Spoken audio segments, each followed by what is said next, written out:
இசைமதி வலையொலி பார்த்துக் கொண்டிருக்கிற அனைத்து உறவுகளுக்கும் வணக்கம். நான் உங்கள் இசைமதிவாணன். இந்த காணொலியில எதை பத்தி பேச இருக்கோம் அப்படின்னு பார்த்தீங்கன்னா, எஸ்ஐஆர் எல்லாருக்கும் தெரிஞ்சிருக்கும். வாக்காளர் சிறப்பு தீவிர பட்டியல் திருத்தம் நடந்துட்டு இருக்கு இல்லையா? திராவிட முன்னேற்ற கழகம் இந்த எஸ்ஐஆரை எதிர்க்கிறங்கிற பேர்ல எஸ்ஐஆரை ஆதரிக்குதோ அப்படிங்கிற அச்சம், இன்னும் சந்தேகம், பயம் அப்படின்னு சொல்ல ரொம்ப வெகுவாவே எழுந்திருக்கு.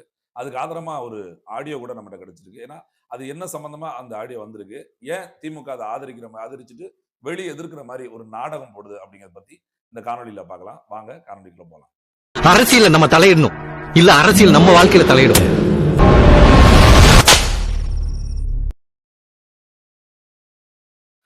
எஸ்ஐஆர் சிறப்பு வாக்காளர் சீர்திருத்த பட்டியல் திருத்தம் ஒன்று நடந்துகிட்டு இருக்கு. உங்களுக்கு எல்லாருக்குமே தெரிஞ்சிருக்கும்.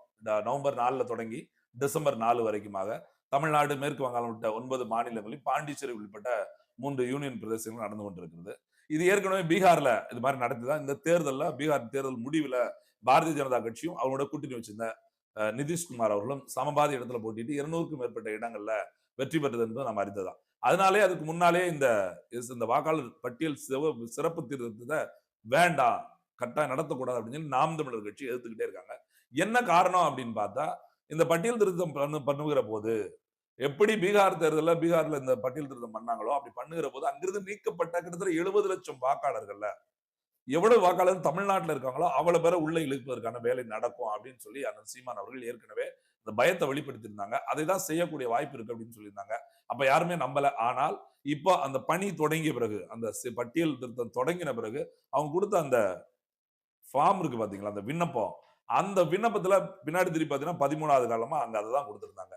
பீகார்ல அந்த தேர்தலுக்கு முன்னாடி அந்த ஜூலை மாசத்துல நடந்ததுல யார் நீக்கப்பட்டிருக்காங்களோ அவங்க எல்லாம் இதுல இணைஞ்சுக்கலாம் அப்படிங்கிற ஒரு வாய்ப்பையும் சொல்றாங்க. இது ஆளும் கட்சியா இருந்த திமுக இதை எதிர்க்கிறது. இது நாம் தமிழர் எதிர்க்கிறது ஒரு தத்துவ ரீதியாக, சித்தாந்த ரீதியாக, ஒரு மொழிக்கென்று ஒரு இனத்திற்கென்று இருக்கிற உரிமை இந்த ஆளுகிற அரசு, பாரதிய ஜனதா அரசு பறிக்க பாக்குறது. தேர்தல் ஆணையத்தின் மூலமாக அதனோட குரல் வலைய இந்த மக்களோட அது அதிகார இந்த வாக்கு அதிகாரம் என்பது ஜனநாயக நாட்டுல வாக்குல தான் இருக்கு. அதை கூட பிடுங்க நினைக்கிறது அப்படின்னு சொல்லியிருந்தாங்க. ஆனால் திராவிட முன்னேற்ற கழகம், தமிழ்நாட்டை ஆளுகிற திராவிட முன்னேற்ற கழகம், அதுவும் நாங்களே எதிர்க்கிறோம். இது பட்டியல் திருத்தங்க பேர்ல குழப்பத்தை ஏற்படுத்த பாக்காங்க, ஓட்டை ஏமாத்த பாக்குறாங்க அப்படின்னு ஒரு வார்த்தை சொல்லிட்டு இருந்துச்சு. அதே நேரத்துல பாத்தீங்கன்னா, மேற்கு வங்காளத்துல இங்க இருக்கக்கூடிய அம்மையார் மம்தா பானர்ஜி அவர்கள் தங்களோட கட்சி மிகப்பெரிய வீழ்ச்சி அடையும் அப்படிங்கிறத உணர்ந்து இதுக்கு எதிராக கரிச்சு விடுறாங்க. பேசுறது மட்டும் இல்லாம மிகப்பெரிய அளவுல ஒரு பேரணியை நடத்தலாம், மக்களை திரட்டி இந்த பட்டியல் திருத்தம் நடக்கக்கூடாது, வாக்காளர் பட்டியலோட சிறப்பு திருத்தம் நடக்கக்கூடாது அப்படின்னு சொல்லி மிகப்பெரிய பேரணிக்கு தன்னை தயார்படுத்தி கொண்டிருக்கிறாங்க. இப்படி இருக்க சூழ்நிலை இங்க இருக்கக்கூடிய திராவிட முன்னேற்ற கழக அரசு அதை எதிர்த்து போராட வேண்டிய இடத்துல இருக்கிற ஆளும் கட்சியாக இருக்கிற திராவிட முன்னேற்ற கழக அரசு பேச்சுவாக்கில சொல்லிட்டு அங்கங்க பட்டியலை சரி பண்ற வேலையும், பட்டியல் சீர்திருத்தத்துக்கு உதவி பண்ற வேலையும், இன்னும் சொல்ல போனா தமிழ்நாட்டில் இருக்கக்கூடிய வருவாய்த்துறை அதிகாரிகள், இங்க இருக்கக்கூடிய அங்கன்வாடி மைய பணியாளர்கள், கூட்டுறவு பணியாளர்கள், இப்படிப்பட்டவங்க எல்லாம் அந்த பணியில இறக்கி வேக வேகமா வேலையை பாருங்க அப்படின்னு சொல்றதும், அதை பார்க்க மாட்டோம், அதை நாங்க வேலை நிறுத்தம் செய்ய போறோம் அப்படின்னு சொல்றவங்கள உங்களுக்கு சம்பளம் தர மாட்டோம் அப்படின்னு மிரட்டி அவங்கள வேலைக்கு வர வைக்கிறதும், மறுநாளே இதுல வேலை செய்யறவங்களுக்கு போனஸ் கொடுக்க போறோம் அப்படின்னு சொல்லி ஒரு ஒரு இலவசத்தை தூக்கி போட்டு அந்த மக்கள் அந்த அரசு பணியாளர்களை இந்த எஸ்ஐஆர் சிறப்பு பட்டியல் திருத்தத்துல வேகமா அந்த வேலை நடப்பதற்கான வேலையை செய்துட்டே இருந்தாங்க. நம்ம ஏற்கனவே சொல்லியிருந்தோம், இந்த திமுக ரெட்டை வேடம் போடுகிறதோ, எப்பொழுதும் போல மக்கள்கிட்ட ஒரு நாடகத்தை போட்டுட்டு பாஜக அடிபணிகிற வேலை இங்க செய்கிறது, பாஜகவோட பிடிஎம் திமுக தான் இருக்க போகுது அப்படின்னு நம்ம திருப்பி திருப்பி சொல்லிட்டு இருந்தோம் இல்லையா? அதை உறுதிப்படுத்துகிற மாதிரி இப்ப நமக்கு ஒரு ஒரு செய்தி வந்திருக்கு. அந்த செய்தி என்ன அப்படின்னு பாக்குறதுக்கு முன்னாடி நான் ஒரு ஆடியோ பிளே பண்றேன். ஒரு குரல் பதிவு, தமிழ்நாட்டில் இருக்கக்கூடிய ஒரு பள்ளியில வேலை பார்க்கக்கூடிய ஒரு பள்ளியில் வேலை கூடிய ஒரு ஆசிரியை பேசுற குரல் பதிவு. அந்த பள்ளியில் இருக்கக்கூடிய அனைத்து ஆசிரியர்களுமான ஒரு செய்தியை கொடுத்திருக்காங்க. அந்த செய்தியானது பள்ளிக்கல்வித்துறையிலிருந்து அனுப்பப்பட்டிருக்கு அப்படின்னு சொல்றாங்க. அந்த குரல் பதிவை கேட்டுட்டு வாங்க, அது என்னங்கிறத நம்ம பார்க்கலாம். ஹரி ஓம் டீச்சர்ஸ். இன்னைக்கு ஒரு மெசேஜ் போட்டிருக்காங்க ஏய்வம்மா. என்னன்னா, நம்ம இப்போ வாக்காளர் திருத்த படிவம் எஸ்ஐஆர் படிவம் எல்லாரும் நிரப்பி கொடுத்துட்டாங்களா? அதுக்கு ஒவ்வொரு பெற்றோர்களும் ஆமாம் எங்கள் வீட்டில் இத்தனை ஓட்டுகள் உண்டு, இதுக்கு நாங்கள் நிரப்பி கொடுத்துட்டோன்னு அவங்களுடைய உறுதிமொழி, ஒவ்வொரு மாணவனுக்கும் 3 உறுதிமொழி, பெற்றோர்களின் உறுதிமொழி படிவம் அவங்களையே பிரிண்ட் எடுத்து 3 காப்பீஸ் உங்கள்கிட்ட நாளைக்கு கொடுக்க சொல்லுங்கள். அதே மாதிரி மாணவரின் உறுதிமொழி என்னன்னா, நான் எங்கள் அப்பா அம்மாட்ட சொல்லிட்டேன், அவங்க திருத்தம் செய்ய எல்லாமே ஏற்பாடு பண்ணி கொடுத்துட்டாங்க அப்படின்னு அந்த மாணவரின் உறுதிமொழி 3. அப்போ ஒவ்வொரு மாணவனுக்கும் 3 நகல் நாளைக்கு எடுத்து உங்கள்கிட்ட ஒப்படைக்குமாறு சொல்லிடுங்க. ரொம்ப அர்ஜென்ட் டீச்சர், நாளைக்கே ஆஃபீஸில் ஒப்படைக்க சொல்லியிருக்காங்க. அதனால் நீங்க உடனடியா உங்க குரூப்ல, வாட்ஸ்அப் குழுவுல தெரிவிச்சு, பெற்றோர்களுக்கு தெரியப்படுத்தி, அவங்க பிரிண்ட் போட்டு 3 காப்பீஸ்.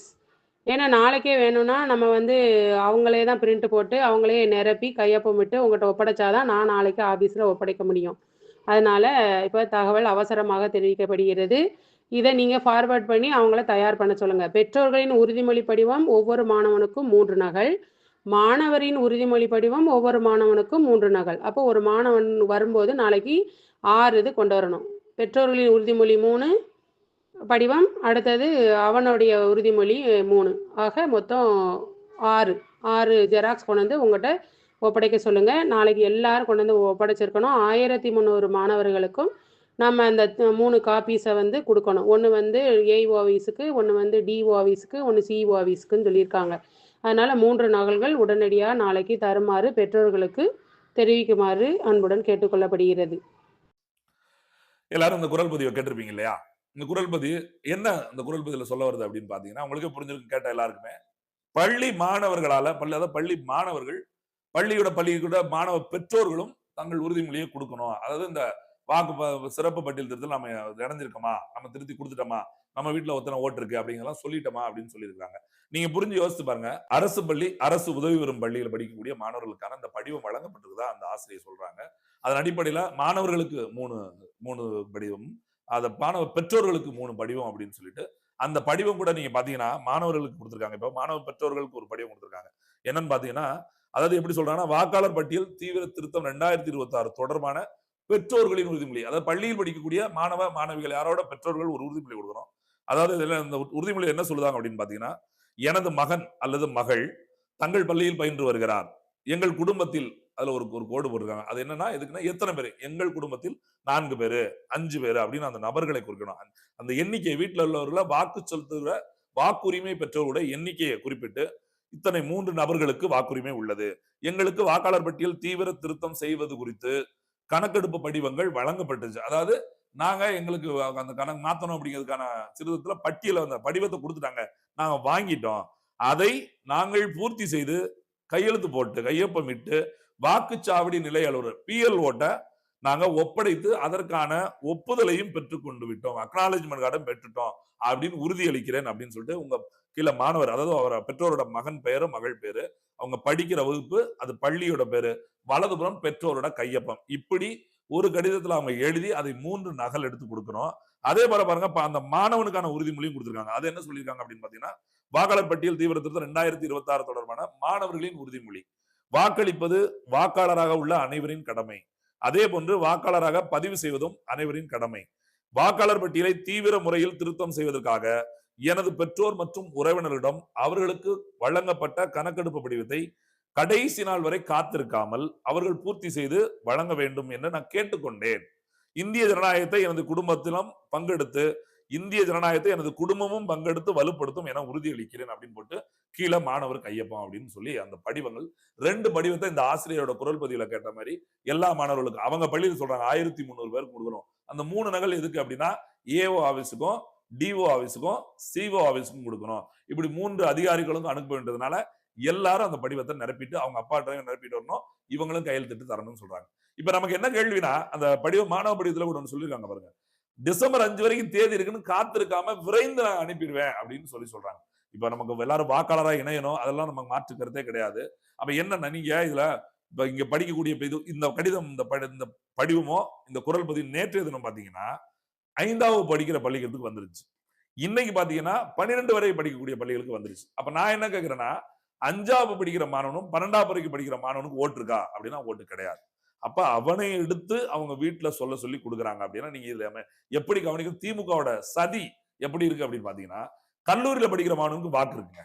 சரி, அவன் கொடுத்தா அவன் வீட்டுல போய் சொல்லுவான், வாக்காளர் வாக்குன்னு சொல்லுவான் அப்படின்னு நீங்க நினைச்சு பாத்தீங்கன்னா, எல்லா வீட்லயும் கல்லூரியில படிச்சுக்கிட்டு இருப்பாங்கன்னா இருக்குன்னு சொல்ல முடியாது. வேலைக்கு போயிருக்கலாம், படிச்சுட்டு பாதியில் நின்றுக்கலாம், கொஞ்சம் பேர் படிச்சுக்கிட்டு இருக்கலாம், அப்படி சிக்கல் இருக்கு.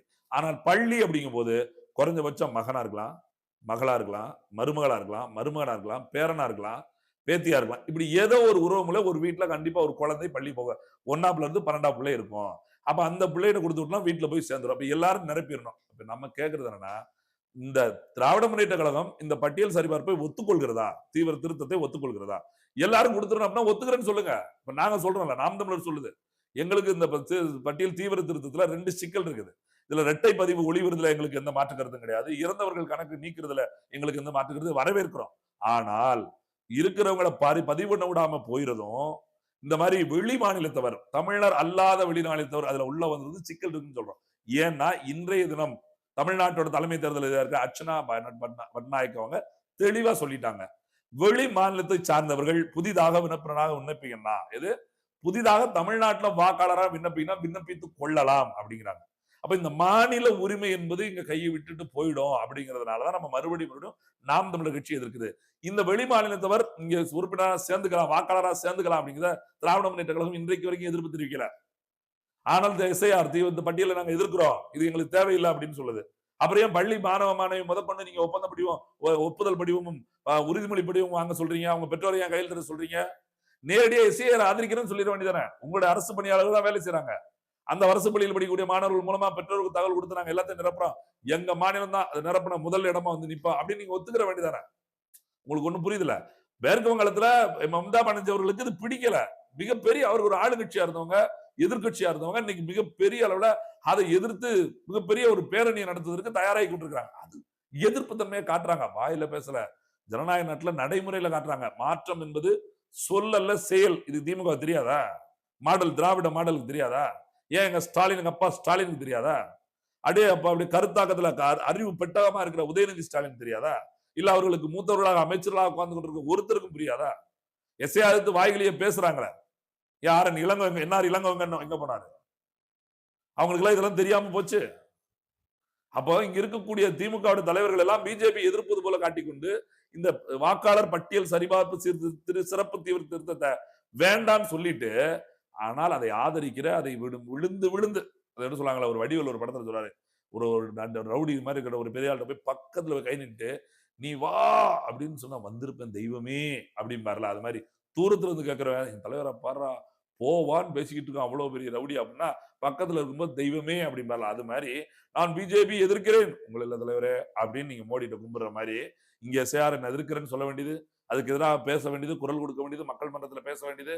ஆனால் எஸ்ஐஆரை எதிர்த்து வேலை பார்க்க வேண்டிய இடத்துல எஸ்ஐஆரை ஆதரித்து வழிமொழிகிறது, அதற்காக அவங்க கட்சிக்காரனை வேலை செய்ய வைக்கிறது, படிவங்களை அவர்களே நிரப்பி கொடுப்பது, இன்றைக்கு பள்ளியின் மூலமாக, பள்ளியில் படிக்கிற குழந்தைகள் மூலமாக அதன் முக்கியத்துவத்தை மக்கள்கிட்ட கொண்டு போய் சேர்த்து கட்டாயம் நிரப்பி ஆகணும், காத்திருக்க கூடாது, காலம் தள்ளி போடக்கூடாது அப்படின்றது என்ன நான் உங்களுக்கு புரிஞ்சுக்கணும்னு நினைக்கிறேன். வாக்காளர் பட்டியல முழுமையா நிரப்பலன்னு ரொம்ப தாவறு வராம இருக்காங்கன்னு தெரிஞ்ச உடனே பாரதிய ஜனதா கட்சிக்கு தேர்தல் ஆணையத்துக்கு உதவுற வேலையை திமுக செய்யுது.